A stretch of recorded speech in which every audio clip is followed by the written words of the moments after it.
कहीं पर भी हिचकने, कहीं रुकने की जरूरत नहीं है। मैं जानता हूं जिनके खिलाफ एक्शन ले रहे हैं वो बहुत ताकतवर लोग हैं।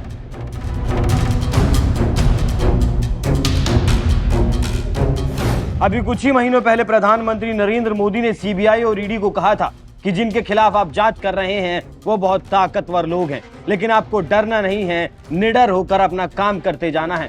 प्रधानमंत्री ने जो कहा था वो गैर बीजेपी शासित राज्य तमिलनाडु ने सच कर दिखाया, क्योंकि अभी एमके स्टालिन की सरकार में मंत्री सेंथिल बालाजी को गिरफ्तार किया गया था, तो तमिलनाडु सरकार ने सीबीआई को राज्य में बैन कर दिया। तमिलनाडु देश का 10वां ऐसा राज्य बन गया जहां सीबीआई को और ईडी को बैन किया गया है। तो आप समझ सकते हैं कि डर किस कदर है, क्यों लगातार सीबीआई को गैर बीजेपी शासित राज्यों में बैन किया जा रहा है। आज बात इसी मुद्दे पर करेंगे। जिन राज्यों में बीजेपी की सरकार नहीं है वो राज्य अक्सर सीबीआई और ईडी के काम पर सवाल उठाते आए हैं। इन विपक्षी पार्टियों का कहना है कि सीबीआई और ईडी सिर्फ विपक्षी पार्टियों के नेताओं पर जानबूझकर कार्रवाई करते हैं, इसलिए इन विपक्षी पार्टियों ने जांच एजेंसियों को रोकने का तोड़ निकाला है और ईडी सीबीआई की एंट्री अपने राज्य में बैन कर दी। तमिलनाडु के इस लिस्ट में जुड़ने के बाद 10 राज्य ऐसे हो गए जहां बिना राज्य सरकार के केंद्रीय जांच एजेंसियां एंट्री भी नहीं कर सकती।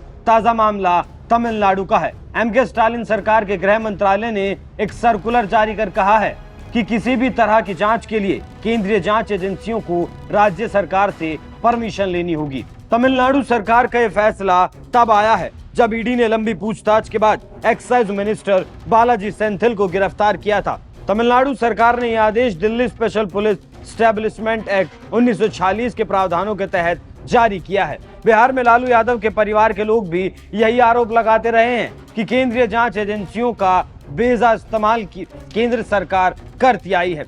विपक्ष इसे एक तरफा कार्रवाई या बदले की भावना बताता आया है। चुनाव के संदर्भ में यह दलील दी जाती रही है कि सिर्फ विपक्षी नेताओं के खिलाफ जांच चल रही है। विपक्ष इस पर मोदी को क्या कहता है वो भी सुनिए। कहना चाहूँगा, आपको भगवान ने एक मौका दिया है प्राइम मिनिस्टर बनने का।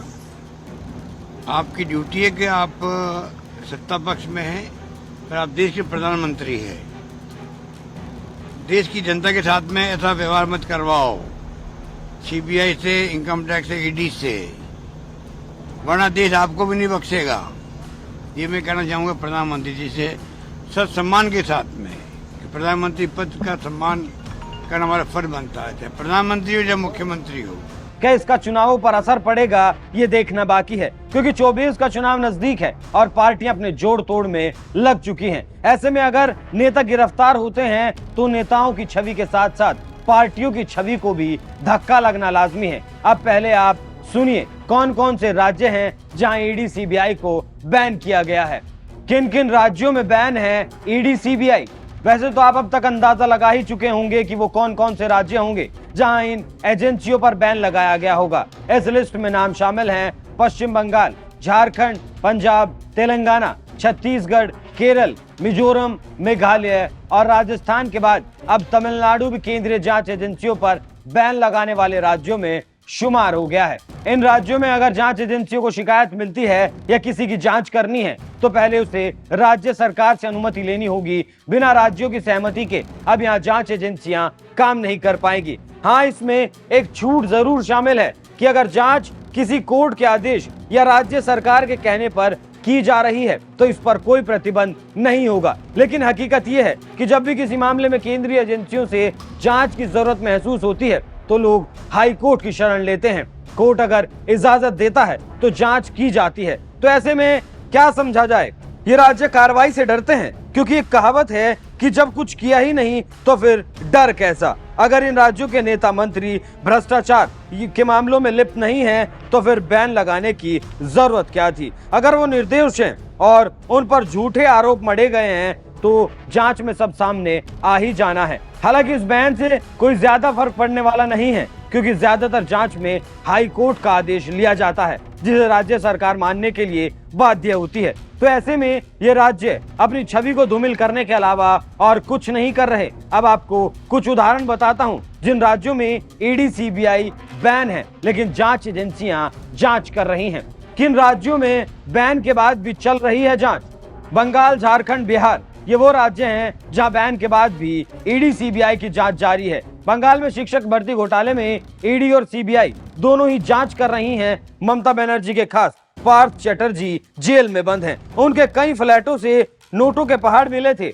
उन पर आरोप है कि उन्होंने नौकरी के बदले पैसे लिए हैं। हालांकि ये जांच भी राज्य सरकार की मर्जी के बिना चल रही है, लेकिन ममता सरकार इस जांच को रोक नहीं सकती क्योंकि जांच के आदेश कलकत्ता हाई कोर्ट ने दिए हैं। और सिर्फ पार्थ चटर्जी ही नहीं, टीएमसी के तमाम नेता और कार्यकर्ता जेल में हैं। लेकिन ममता दीदी भी खुद को और टीएमसी को पूरी तरीके से ईमानदार बताती आई हैं। उनके भतीजे अभिषेक बनर्जी पर भी जांच की तलवार लटकी हुई है। बिहार में लालू यादव परिवार पर भी जांच जारी है। लालू यादव पर आरोप सिद्ध हुए थे और वो सजा भी काट चुके हैं। अब तेजस्वी यादव के साथ साथ पूरा परिवार रेलवे में हुए कैश फॉर जॉब के मामले में घिरे हैं। हालांकि ये सारे विपक्षी दल आरोप लगाते आए हैं कि ये जांच बीजेपी के इशारे पर चल रही है और बीजेपी में ये सभी दल अक्सर प्रधानमंत्री पर ही निशाना साधते आए हैं, जिसके लिए इन दलों ने गुट बनाया और सुप्रीम कोर्ट का रुख किया। लेकिन निराशा के अलावा कुछ भी हाथ नहीं आया। सुप्रीम कोर्ट में नहीं चली दलील। ईडी और सीबीआई से करीब 14 दल नाराज हैं। इन राजनीतिक दलों के नेताओं ने सुप्रीम कोर्ट का दरवाजा खटखटाया कि जांच एजेंसियां उन्हें परेशान कर रही हैं। और सुप्रीम कोर्ट जाने वाले नेताओं में तेजस्वी यादव शामिल थे। झारखंड के सीएम हेमंत सोरेन शामिल थे क्योंकि वो भी अवैध पट्टे के खनन के आरोपों में जांच का सामना कर रहे हैं। ममता बनर्जी शामिल थी क्योंकि पार्थ चटर्जी जेल में है। अभिषेक बनर्जी को भी एजेंसियां तलब कर रही हैं। लेकिन सुप्रीम कोर्ट ने साफ कह दिया कि सेंट्रल एजेंसियों की जांच को नहीं रोका जा सकता। जब सुप्रीम कोर्ट में इन लोगों की दलीलें नहीं चली, तब इन दलों ने और तरकीब लगाई जो कि किसी मामले में कारगर हो सकती है, लेकिन सभी मामलों में कारगर साबित हो ऐसा नहीं कहा जा सकता। अब यहाँ ये बात भी समझनी जरूरी हो जाती है कि ये दल जांच एजेंसियों के पर कतरना क्यों चाहते हैं, और इसका जवाब ये है कि ये जानते हैं कि इन जांचों का चुनाव पर फर्क पड़ता है। ईडी सीबीआई की जांच का चुनाव पर असर। जांच एजेंसियों को जो काम होता है वो उसे करती हैं, क्योंकि कुछ लोग या कहें कुछ नेता वो काम नहीं करते जिसके लिए जनता उन्हें चुनकर भेजती है। क्योंकि अक्सर देखा गया है कि ईडी सीबीआई की जांच का आम आदमी पर कोई फर्क नहीं पड़ता। नहीं आम आदमी के खिलाफ जांच होती है, हाँ इतना जरूर फर्क पड़ता है कि पता चलता है कि आम आदमी का पैसा किसने कितना खाया है। बिहार के पूर्व सीएम लालू प्रसाद यादव की अगर बात की जाए तो उनके अपने नेताओं को अगर छोड़ दिया जाए तो किसी को कोई फर्क नहीं पड़ा। किसी को परवाह नहीं है कि लालू यादव के पूरे परिवार के खिलाफ जांच चल रही है, क्योंकि आम जन का इससे कोई लेना देना नहीं होता। हाँ थोड़ा शक तब जरूर रहता है जब तक आरोप सिद्ध नहीं हो जाते। जैसे अभी दिल्ली के उप मुख्यमंत्री मनीष सिसोदिया जेल में हैं। उन पर शराब नीति में घोटाले करने के आरोप लगे हैं, लेकिन वो अभी साबित नहीं हो पाई है क्योंकि जांच अभी जारी है। लेकिन अब तक ईडी सीबीआई ने जितने भी मामलों में जांच की है उनमें से ज्यादातर में जांच पूरी होने पर आरोप सिद्ध हुए हैं और सजा भी हुई है। सामाजिक न्याय के मसीहा, समाज के वंचित लोगों को स्वर्ग नहीं स्वर देने का दावा करने वाले लालू प्रसाद यादव के बारे में जब चारा घोटाले में सीबीआई ने जांच शुरू की थी तब यही कहा गया था कि उन्हें फंसाया गया है। लेकिन जब आरोप साबित हो गए, सजा हो गई, तब सबकी बोलती बंद हो गई। अब जांच से बचने के लिए ये दल कितने भी तिगड़म लगा ले, लेकिन जो सच्चाई है उसे छिपाया नहीं जा सकता, वो बाहर आकर ही रहेगी। और ये ऐसा इसलिए भी करते हैं क्योंकि जब नेताओं पर आरोप लगते हैं और वो जेल जाते हैं तब नेताओं के साथ साथ पार्टियों की भी छवि खराब होती है, जिससे आम जनमानस को पता चलता है और आम जनमानस कहीं ना कहीं कट जाता है और इनका वोटर इनके हाथ से छिटक जाता है। क्योंकि देश के प्रधान सेवक ने जांच एजेंसियों को किसी से ना डरने, किसी से ना घबराने की बात कह चुके हैं। गोल्डन जुबली के मौके पर प्रधानमंत्री ने कहा था कि जांच एजेंसियां अपने हिसाब से काम करें, भ्रष्टाचारी कोई भी हो उसे ना छोड़ा जाए ना बख्शा जाए। अब जब 10 राज्यों में ईडी सीबीआई को बैन कर दिया गया है तो अब देखना दिलचस्प होगा कि आगे क्या होता है। आप इस खबर पर क्या राय रखते हैं, हमें कमेंट कर जरूर बताएं। साथियों, भ्रष्टाचार के विरुद्ध लड़ाई को लेकर ऐसे अनेक कदम आप भी बता सकते हैं, मैं भी गिना सकता हूं। लेकिन अतीत के हर अध्याय से हमें कुछ न कुछ सीखने की जरूरत है। दुर्भाग्य से भ्रष्टाचार से जुड़े मामले वर्षों तक खींचते चले जाते हैं। ऐसे मामले भी आए हैं जिसमें एफआईआर होने के 10 साल बाद भी सजा की धाराओं पर चर्चा चलती रहती है। आज भी जिन मामलों पर एक्शन हो रहे हैं वो कई कई साल पुराने हैं।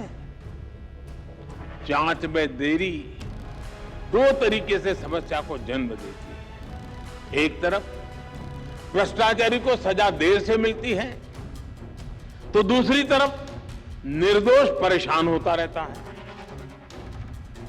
हमें सुनिश्चित करना होगा कि कैसे हम इस प्रोसेस को तेज बनाएं और भ्रष्टाचार में दोषी को सजा मिलने का रास्ता साफ हो पाए। हमें बेस्ट इंटरनेशनल प्रैक्टिसेस को स्टडी करना होगा, जांच अधिकारियों की कैपेसिटी बिल्डिंग पर फोकस करना होगा। और साथियों, आपके बीच मैं एक बात फिर स्पष्ट करना चाहता हूं। आज देश में करप्शन के खिलाफ कार्रवाई करने के लिए राजनीति की इच्छा शक्ति में कोई कमी नहीं है। आपको कहीं पर भी हिचकने, कहीं रुकने की जरूरत नहीं है। मैं जानता हूं जिनके खिलाफ एक्शन ले रहे हैं वो बहुत ताकतवर लोग हैं। बरसों बरस तक वो सरकार का, सिस्टम का हिस्सा रहे हैं। संभव है कई जगह किसी राज्य में आज भी विकसित सत्ता का हिस्सा हो। बरसों बरस तक उन्होंने भी एक इकोसिस्टम बनाया है।